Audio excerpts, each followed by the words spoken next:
tiba-tiba dari pintu dari tembok yang itu ada kepala nongol gini, ting, gitu. Kepala nongol gini cewek kan, terus rambutnya segini tuh sampai ke bawah ke lantainya itu tuh, padahal dia posisinya ada di setengah pintu.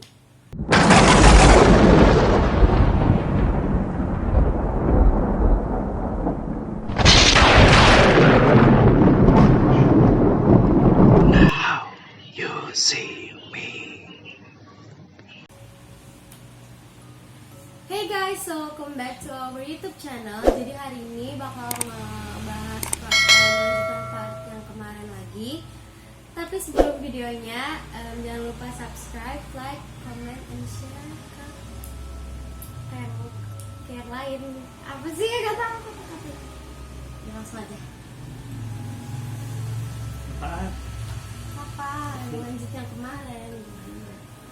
Lanjutin yang kemarin sebenarnya kalau untuk masalah yang di kosan ada yang lupaan.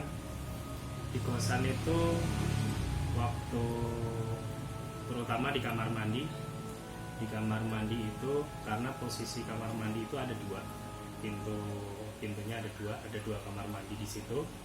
Terus kemudian tembok pembatasnya itu hanya kira-kira ya mungkin sekitar 20 cm lah di atas pintu kamar mandi itu. Jadi posisinya kalau misalnya kita naik ke kloset nengok ke samping itu bisa gitu loh. Nah pas begitu, jadi setiap kali papa mandi itu bayangan papa selalu ada yang ngintip, kok kayak ada yang ngintip. Jadi ada kayak kepala nongol gitu, kepala nongol lagi, terus hilang lagi, nongol lagi, hilang lagi. Terus pas ini suatu saat karena sebel diintipin mulu, orang mandi diintipin mulu gitu kan, akhirnya pas begitu nongol papa ambil satu gayung, papa siramin. Entah dia kena atau enggak, nggak ngerti, pokoknya papa siramin langsung di situ. Terus kemudian nggak lama dari situ kejadiannya malam juga. Malam karena memang agak sedikit creepy di kamar mandi itu. Pas waktu kencing pintu nggak ditutup, memang sengaja nggak ditutup biar kalau ada apa-apa bisa larinya cepet lah.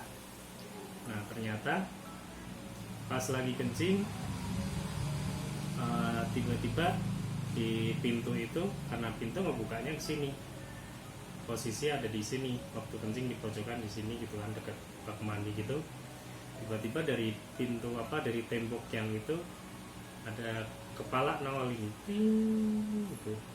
Kepala nongol gini cewek kan, terus rambutnya segini tuh sampai ke bawah ke lantainya itu tuh, padahal dia posisinya ada di setengah pintu berarti kira-kira berapa meter ya? Nah, pokoknya rambutnya panjang gitu, lurus panjang gitu kan, terus sampai kering gitu. Terus di situ karena pas ini kan kok kayak ada yang ngintip.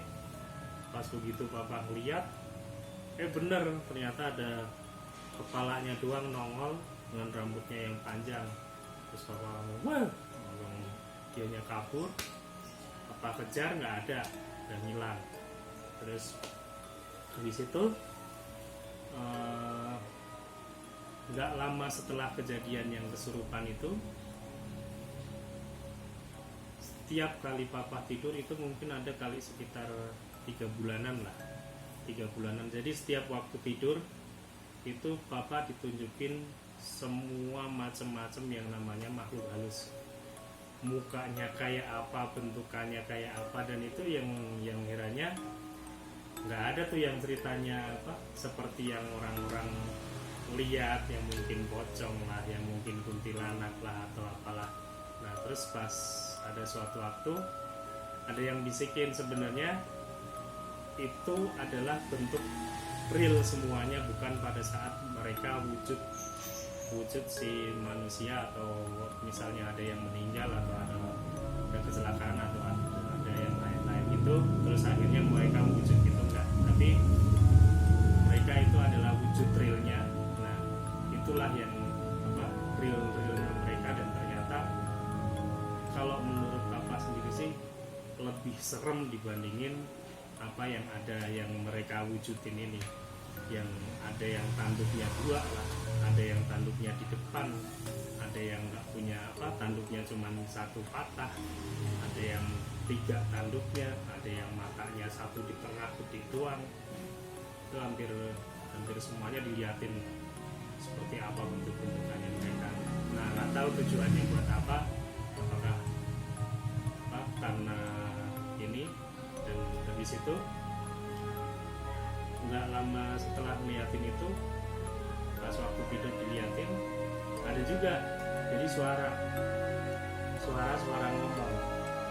Cuman ngomongnya mereka itu ternyata nggak seperti yang kita ngomong gitu. Dan ngomong kan bahasanya kita ada, mungkin kalau misalnya di wilayah Eropa ya bahasanya pakai bahasanya Inggris atau bahasa Spanyol, pokoknya bahasa mereka sendiri lah. Nah, ternyata setelah dikasih tahu itu, ternyata bahasa mereka itu cuma 1 sebenarnya, dan itu nggak jelas. Tapi kalau misalnya posisinya ini itu sama mereka ditranslate, jadi bahasa itu ditranslate. Translatenya kalau misalnya bahasanya mereka sendiri adalah biasanya kayak gini kalau ngomong, cuman sama mereka ditranslate karena kita nggak tahu mereka tuh ngomong apa sih. Nah, biasanya kalau misalnya papa, mereka udah tahu papa bisa ini, terus mereka juga udah tahu papa tahu bahasanya mereka, tapi papa nggak mau ini, cuman papa bilang ini, saya nggak mau dengar bahasa kamu, translate ke bahasa Indonesia atau ke bahasa Jawa, terserah, pokoknya ditranslate. Kalau memang mau ngajakin ngobrol, translate, jangan pakai bahasa kamu. Udah, akhirnya sama dia ditranslate baru papa ngerti mereka ngomong apa. Karena kalau misalnya pakai bahasa mereka, ngerti, cuman dikit banget ngertinya, nggak ngerti maksud mereka tuh apa. Dan yang bikin males lagi sebenarnya, kalau dibilang punya indera keenam tuh malesnya, kebanyakan dari mereka kalau ngomong ke kita itu pasti dengan nada marah, dengan nada kesel, bukan dengan nada yang baik-baik atau gimana. Jadi selalu pasti ngajakinya berantem gitu terus. Nah, ini.